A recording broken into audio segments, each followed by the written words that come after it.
Sejam todos e todas muito bem-vindos ao que vai ser não uma apresentação, mas uma conversa com vocês sobre a história, a situação atual e, sobretudo, as perspectivas para nosso negócio de manejo e aproveitamento da água de chuva. Meu nome é Jacques, como vocês podem ver, não nasci no Brasil, o sotaque também me entrega, mas de fato eu já estou 37 anos aqui, vivendo e trabalhando, e sendo que os últimos mais de 20 anos eu estou trabalhando com água. Primeiro no campo da irrigação e da jardinagem doméstica, no Brasil e em todos os países da América do Sul, e desde 2000 focado na questão da água da chuva. Por que eu estou lhes propondo essa conversa? Simplesmente porque eu acredito que antes de falarmos em paralelo, de falarmos em tecnologia, em projetos, é útil a gente ter uma visão um pouco mais ampla da questão. E a água da chuva, aproveitá-la, é muito mais do que ter uma aguinha extra num tanque ou numa cisterna. Ela abrange questões urbanas, sobretudo, não só, mas sobretudo, e ela tem um papel, um peso importante no futuro, onde nós vamos ter que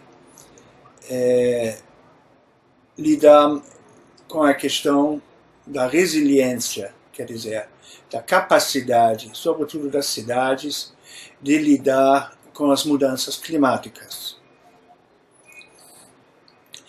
Então, vamos para a breve história. Quando eu conheci o sistema tal qual como nós o conhecemos hoje,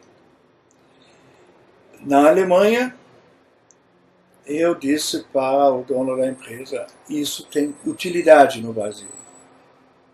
Felizmente ele acreditou e me apoiou em dar os primeiros passos aqui. E esses primeiros passos não foram nada fáceis. Claro que eu não podia fazer isso sozinho, então depois de uma busca extensa, achamos os parceiros que até hoje são nossos parceiros, a AquaSafe, da Metalúrgica Cacupé, que cuida de toda a cadeia de produção e comercialização. Mas por que não foi fácil? Porque a resposta que invariavelmente ouvimos foi: mas para quê? O Brasil tem tanta água, é besteira, é perda de tempo, não se paga, etc, etc, etc. Bom, tentamos pela primeira vez em 2002, não conseguimos, mas em 2007, sob a batuta do professor Plínio Tomás, conseguimos formar uma comissão da ABNT e elaborar a norma brasileira 15.527 sobre aproveitamento da água da chuva em áreas urbanas. Ela é muito menos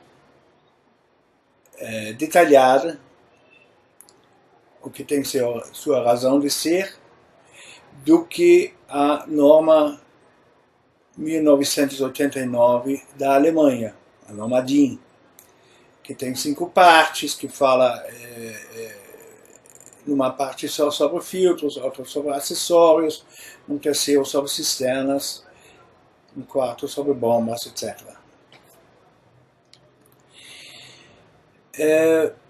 Por que ela não está tão detalhada? Porque era um campo novo e o importante era fixar alguns parâmetros essenciais para dar aos projetistas, arquitetos e engenheiros mais segurança na implementação dessa tecnologia nos seus projetos. E tivemos o cuidado de deixar na mão do responsável pelo projeto a escolha, se ele achasse necessário, de medidas adicionais de tratamento de água, começando com a cloração, etc., sempre conforme o uso pretendido.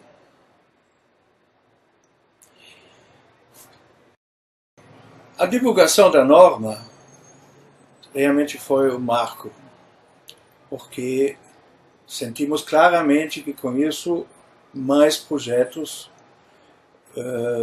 foram incorporando o aproveitamento da água da chuva. Em 2006, o nosso primeiro grande projeto, que foi a Cidade do Samba, aqui no Rio, as instalações do PAN, 2007, o aeroporto Santos Dumont, casas, igrejas, escolas, etc.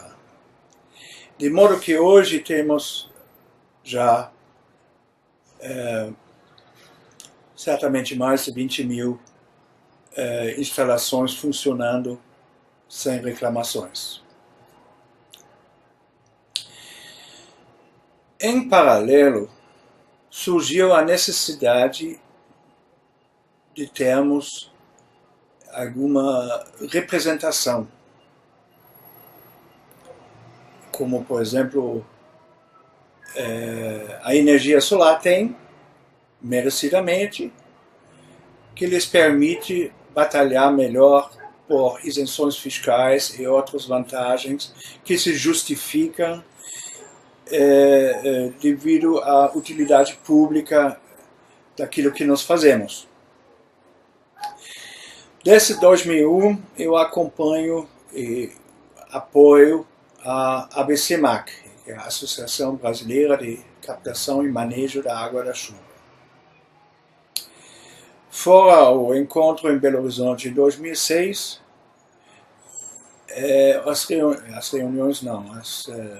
os congressos sempre acontecem no Nordeste, o que mostra uma opção para a atuação nessa região, no semiárido. Nada errado com isso, mas até hoje falta-nos uma entidade que possa representar os fabricantes, os técnicos, os instaladores, gente das universidades, etc. E esta excelente iniciativa do Diogo de promover este primeiro congresso virtual, eu espero que seja a semente da futura associação profissional nos moldes de uma AXA americana,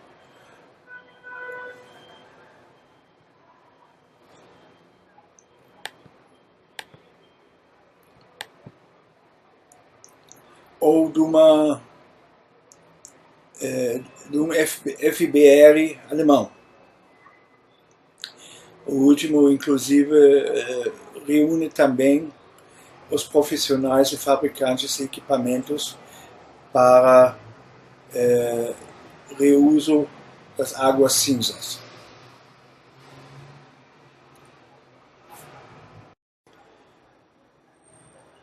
E mesmo que não sejamos capazes de criar a associação desde já, eu realmente espero que este evento seja o começo de um fórum permanente, de uma troca profissional constante. E eu certamente estarei, através do Skype, Hangout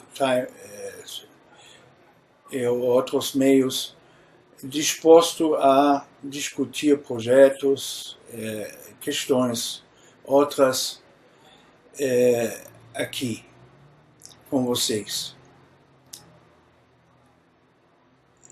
E um aspecto muito importante, eu acho, para todos nós, é que tentemos atingir as classes de engenharia nas faculdades, para que os jovens profissionais já saiam para a vida com uma noção de o que é o universo da água de chuva, que é muito maior do que eles realmente sabem.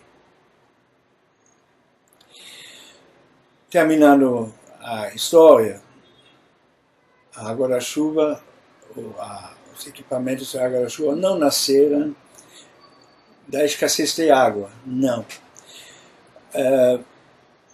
A ideia surgiu nos anos 70, na região de Frankfurt, na Alemanha, porque percebeu-se as consequências do rápido crescimento urbano, com sua impermeabilização do solo e o consequente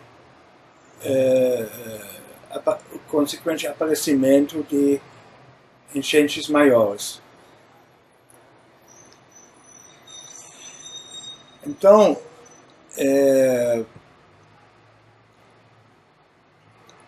pode-se até dizer que primeiro se entendeu que estava acontecendo alguma coisa, que o solo não absorvia mais a água como devia, que a evaporação ficou prejudicada e, consequentemente, o runoff, quer dizer, a saída da água do lote na superfície aumentou. Claro, pensou-se em reservatórios de detenção, e em algum momento alguém esperto pensou, então já que estamos com essa água, vamos aproveitá-la em fins não potáveis. Isso nos leva à situação que vivemos hoje, não só no Brasil, mas de forma acentuada nas nossas grandes cidades, que são muito maiores na média do que as cidades na Europa. Então, o que temos? A perda diária de solo permeável, não? Na Alemanha hoje ainda são 100 hectares dia, imagina aqui, e a consequente perda de absorção, capacidade de absorção. O conceito internacionalmente aceito hoje não é de deixar essa água correr e pegar ele em algum lugar lá na frente. Isso não é uma argumentação contra os piscinões, mas um alerta que eles precisam ser projetados muitas vezes de forma diferente. Temos, por exemplo, um novinho piscinão aqui na Praça Niterói, aqui na Tijuca, que não funcionou porque na entrada se acumulou tanto lixo que não teve jeito. A água buscou outro caminho pelas ruas. Além do mais, se um piscinão custa 10 milhões na construção, 10% disso são gastos em manutenção, porque a terra, o lixo, etc., etc., precisa ser removido, isso custa dinheiro, caminhão, escavadeira, etc., etc. O conceito hoje internacionalmente consolidado é deixar o maior volume de água de chuva no lote e não deixar ela sair. Como se faz isso? Pisos permeáveis, poços de infiltração, cisternas de aproveitamento e, importante também, telhados verdes, que são excelentes como evaporador e são uma esponja, além de muitas outras vantagens que tem em termos de isolamento térmico e acústico.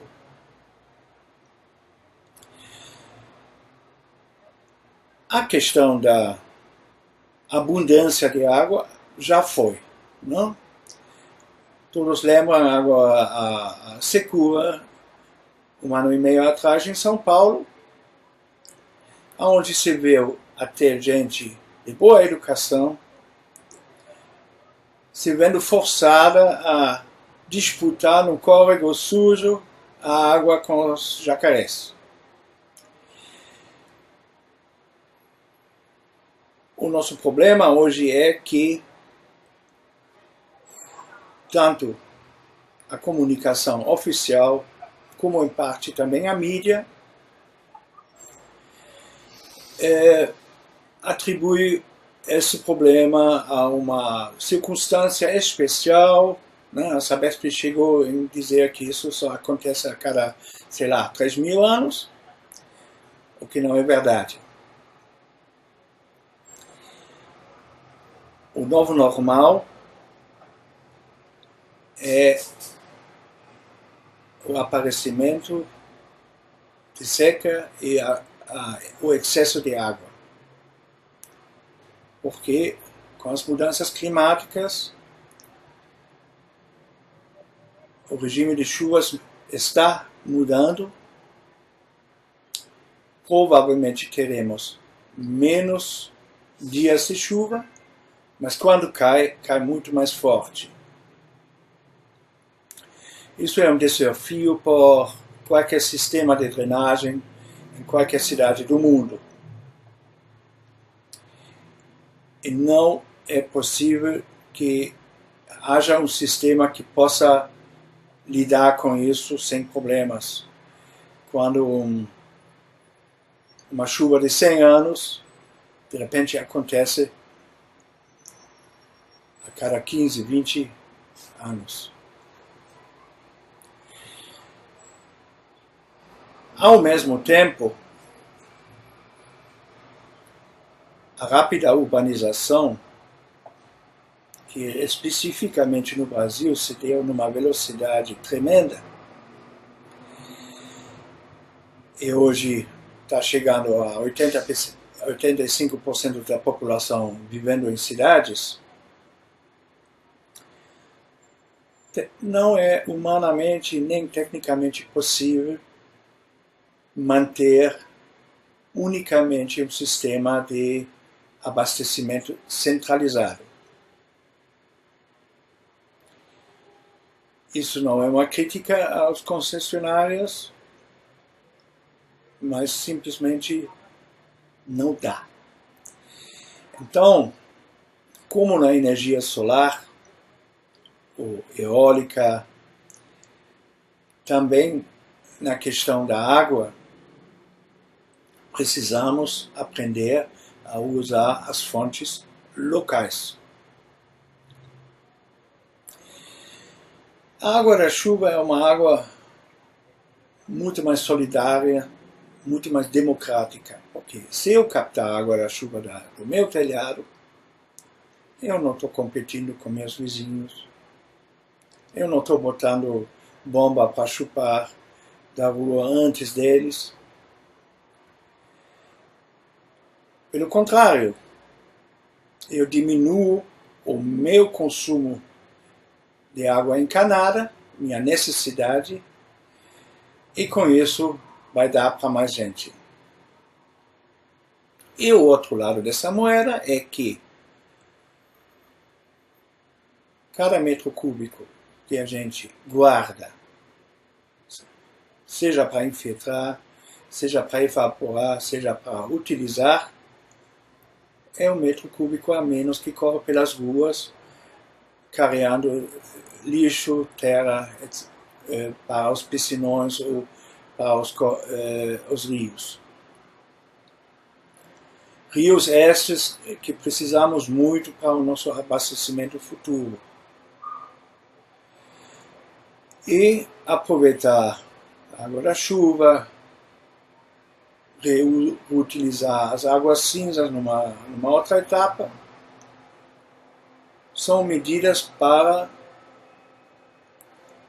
fazer o que as concessionárias até hoje não fazem da forma como deveria, que é suprir a demanda com mais oferta. Já não dá. Já se busca água em mais de 100 km de distância, prejudicando outras regiões. Vide a guerra entre a região de Campinas e São Paulo capital. Então, o que precisamos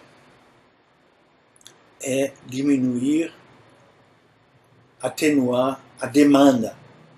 E isso se faz usar fontes locais, seja na água, seja na energia. E isso leva à questão da chamada resiliência, ou seja, da capacidade do indivíduo, das famílias, das cidades, lidar com as consequências das mudanças climáticas. Simplesmente estamos preparados.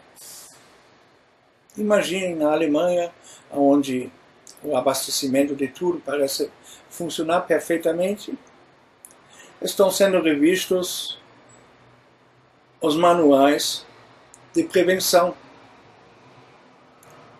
recomendando aos cidadãos que mantenham um certo estoque de água, alimentos, velas, baterias e tudo mais, simplesmente para estarmos preparados.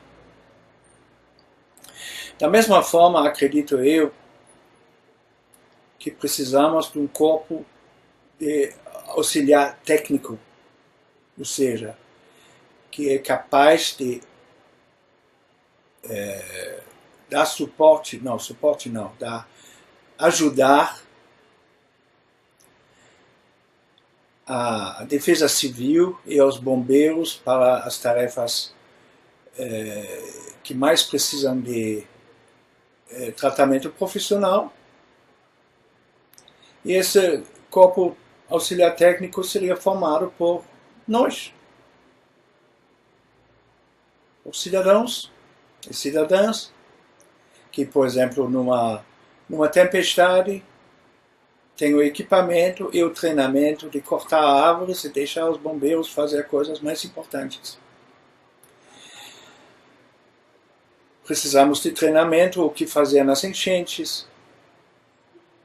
Esse conhecimento tem que ser trazido para as faculdades, para as escolas, fortalecer programas como o Bombeiro Mirim. Tomara que não precisemos muito disso, mas não estamos preparados, não é uma coisa inteligente a se fazer.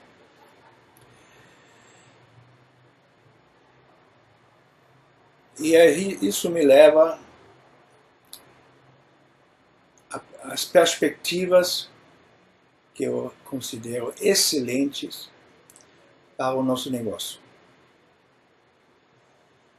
Porque não é um negócio que o cidadão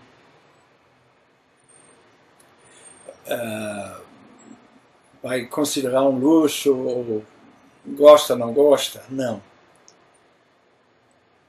Não vai demorar muito que vamos ter legislação obrigando a retenção da chuva em cada lote, em cada construção. Pela simples necessidade que eu já citei e pela impossibilidade com medidas estruturantes de uma prefeitura dar conta das enchentes ou da falta de água.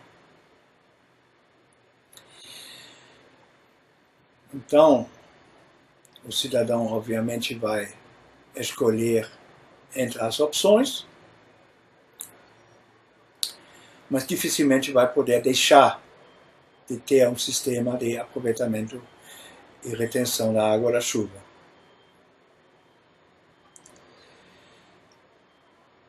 Isso é tão importante como segurança alimentar. Nós precisamos estar preparados. Eu moro numa rua que já hoje enche com qualquer chuva forte. O vizinho passa de bote inflável. Então, algo tem que ser feito. E nós temos a solução. Não? E com isso, estamos vendendo muito mais um produto, mas na verdade uma utilidade pública. E por isso vale a pena batalhar para que tenhamos uma representação que possa articular não nossos interesses, o interesse público em termos de sistemas mais eficazes de manejo e aproveitamento da água da chuva. E com isso, eu só quero dizer muito obrigado por sua paciência e dizer que podemos e devemos manter um diálogo doravante contínuo para que sejamos capazes de sermos ouvidos, como eu já disse isso, a energia solar e eólica faz com todo mérito. Muito obrigado.